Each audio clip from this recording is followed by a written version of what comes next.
That's next.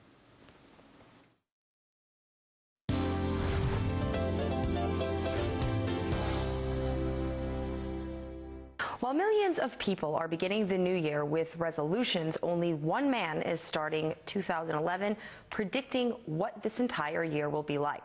That man is Gerald Celente, the CEO and founder of Trends Research Institute, and he's sitting down with RT now to tell us what we can expect in 2011. My first question for you, of course, is about the economic crisis. While for the past years, economists, analysts, journalists, everyday people have referred to this as a Great Recession, you, for many years, have been calling this the greatest depression. And you say that in 2011, in this year, every citizen is going to realize it and is going to agree with you. Why is that? Because they're running out of schemes. Let's go back to 2010. The Federal Reserve of the United States, besides the $13 trillion that they in Washington lent, spent, and guaranteed since 2009, they shuffled under the table to banks around the world 20 trillion, that's with a T, dollars worth of deals. They gave money to the banks of Japan, the banks in South Korea, the banks in the Netherlands, to Credit Suisse, to Deutsche Bank, to the banks in Ireland and England. They gave money even to the banks in Canada. The Federal Reserve gave these no interest or extremely low interest rate loans to corporations such as General Electric, Harley-Davidson, McDonald's, Verizon, and their buddies in the hedge funds. So we don't know these things are going on behind closed doors, and the only way we found out about it is because of that one-time reporting requirement that came about from that Dodd-Frank bill that was supposed to bring about a new type of financial regulation, and it really didn't. It brought back more of the same. So we don't know what schemes they're doing to prop it up, but what we're saying that in 2011, the game's going to run out. How? We cannot imagine them coming up with another scheme where they're going to be able to continue, whether it's in the U.S. or the EMU, to print this digital money not worth the paper it's not printed on. You believe that this year, according to your trends forecast, that as times get tougher, the authorities will intensify their efforts to extract funds needed to meet fiscal obligations. What does that mean? Well, that means they're going to try to extract it from the little people. And when I say that wake-up call, look what's going on in Europe. The people have woken up. What they call austerity measures, this is what an austerity measure is. You know that degree you have in worthlessness that you went to college for? You can't get a job. What do you have as the unemployment rate over in Europe? Well, in Spain, 18 to 26-year-olds, it's about 50%. And then when you look at around Europe, that 18 to 26-year-old, you're looking 30, 35, 40% of these kids unemployed with college degrees. So now, you're not going to get a job. Oh, and by the way, those services you're getting, we're cutting them. Oh, and those pensions and benefits that your parents are getting or other people that are working, we're going to cut those too. Oh, and one more thing. We're going to raise your taxes. You know that education that's not worth anything? It's going to cost you 3 times as much to get one, particularly in England. That's why they're taking to the streets. So that's why we have, on one end, it's the wake-up call, and the other one, it's screw the people. But the people realize what's going on. That's the wake-up call. You say the youth of the world will unite.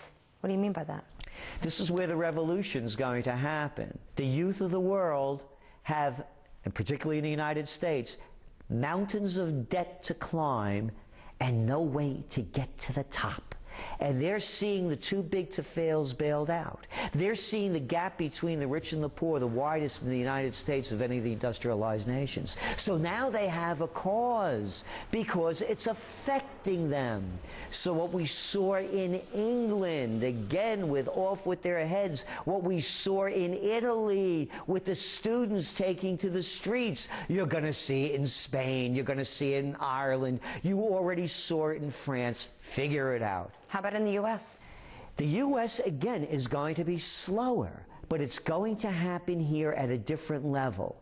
Remember, the U.S., the place has been beaten down and pushed down. You're going to see a revolution worldwide. What's going to unite them in this cause is another major trend. Journalism 2.0. The internet has become the great connector. They all know what's going on. They're all Facebook. They're all together. They have a system where they're interacting and relating. It's a different kind of social network than the other one, but the same. Cyber war, or cyber wars, you say, is going to be amped up this year. Why so? Every major country knows that cyber war and cyber crime are going to be ongoing trends for which every time they come up with a new way to stop it, a new way to get around it's going to be born. People ask me, what kind of good job opportunities are there? That's one of them, becoming a cyber sleuth. At the worst levels of any decline, jobs for those kind of skills continue to increase. The worse conditions get, the more you're going to see cyber crime, and the worse economic conditions go globally, the more you're going to see cyber wars. It's going to be a new element of warfare. It's an internet nuclear bomb waiting to go off. You could bring down entire financial systems, stop the banking transfers. You can blow apart, without ever having to light or fuse, a whole stock exchange, from the FTSE to the Dow, from the Hang Seng to the Nikkei. Every major computer-connected industry or service is a potential target for cyber war. And you're going to start seeing it, rather than countries putting sanctions that don't work, they'll use cyber war to bring down their enemy. And do you think there's any chance of there being more government control of the internet because of the cyber wars? As the cyber wars increase, government control over the internet will increase as well. Along with journalism 2.0, we saw with WikiLeaks, the citizen journalists. Now people have their own cameras to take films of things that we only used to have film crews for. Now video's instant. They want to crack down on the freedom of information. They will use cyber war as another element in the war on terror to take freedom away from us and freedom of net neutrality. And by the way, the United States is passing a new Net Neutrality Act. Orwell couldn't have made up a better name. There's nothing neutral about the net neutrality that they're talking about. It gives government virtually complete control to put anybody out of business, as Homeland Security did during the Christmas season when they said that companies violated copyright laws. You have no recourse. You're gone. You're out. You're over. And we saw it with WikiLeaks. They closed them down on Amazon. PayPal stopped doing business with them. Bank of America, MasterCard, one after another. The government's closing them down, clamping down. The greatest fear that governments have are freedom of speech and exposing the corruptness, the ineptitude, and the double dealing going on that they don't want the public to know about. So the more freedom of information that goes out, they're going to start using cyber war and the war on terror as an excuse to take that freedom of the internet away from the people. Political trend. What kind of political trend in the U.S. do you think we will see in 2011? Any changes? Progressive libertarian. Libertarian in the sense of the government staying out of people's lives, but also with the government having control over issues where they can make a difference. There is a mystery trend. I don't know if you'll give it away or just give me some hints, but what can you tell me about the mystery trend? Well, there are two great trends. One is alternative energy. And that could be the whole game changer, and that could eliminate a lot of what I've said before. Something greater than wind, solar, geothermal, or biofuel. That's the big game changer, because geopolitics changes as well.